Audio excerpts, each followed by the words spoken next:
New film Burnt. Bradley Cooper plays a once celebrated chef trying to make a comeback after a fall from grace. But in order to reclaim his culinary crown, he'll have to first outperform a former friend and classmate turned enemy. What do you want?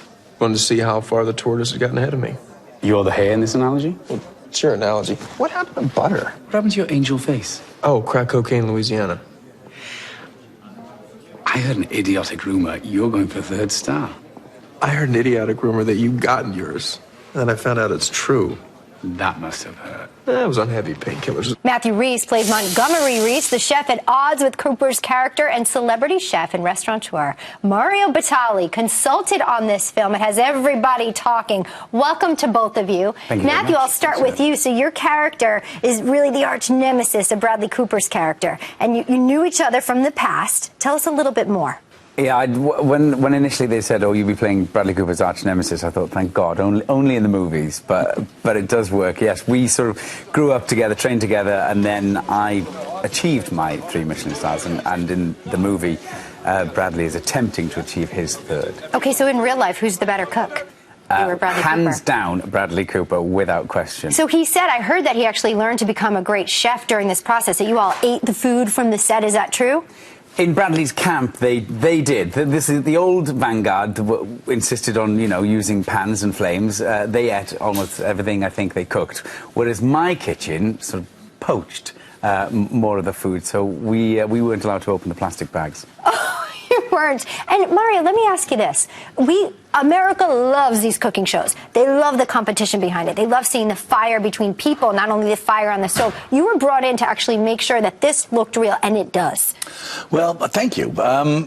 My kind of job was to consult on the script and its development to make sure that it felt like it was real, and the action and the discussions and kind of the sharp words exchanged weren't just kind of fake TV. So, Matthew, how did you really get into character? Did you start just watching all the cooking shows and competitions first? Did you speak with Mario on the phone every night? Sadly, I couldn't get to the maestro, yes. But there was a lot of sort of shadowing and looking at various experts and seeing how they skirt this thin line between artistry and insanity. What will people take from this besides just the fierce competition between your two characters? What will they walk away having seen?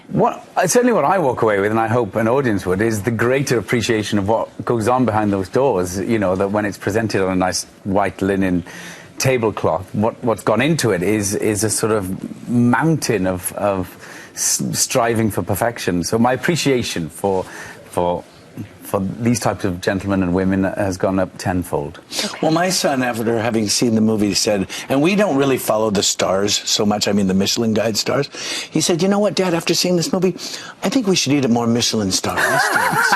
Because now he sees the kind of intensity and the entire library of experience that goes into a plate that you don't even ever get. What does that mean? So that's when you see the stars that a restaurant will get. Well, what the stars at the restaurant mean is that the guide, the Michelin Guide, which is kind of touted quite highly in this, has awarded it for creativity, for experience, for food, for the entire world, for the lighting and all that. And when you get to an experience like that, it is so curated and managed by the chefs or their characters or the people in the dining room that it becomes such an expression of art, almost very much like a great song or a great piece of music. And Matthew, I know you're being modest about your cooking skills, but you had to learn one thing. After all the cooking you saw, what's one thing you feel more confident about?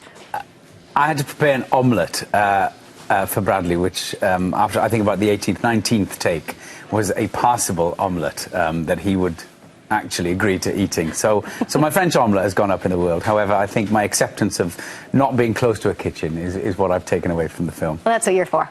Exactly. Leave it to the experts, what I've learned. Okay, well said. We're so glad that you could both join us today. Thanks for having us. Burnt is getting everybody's attention. Well deserved. Thank you. Be well.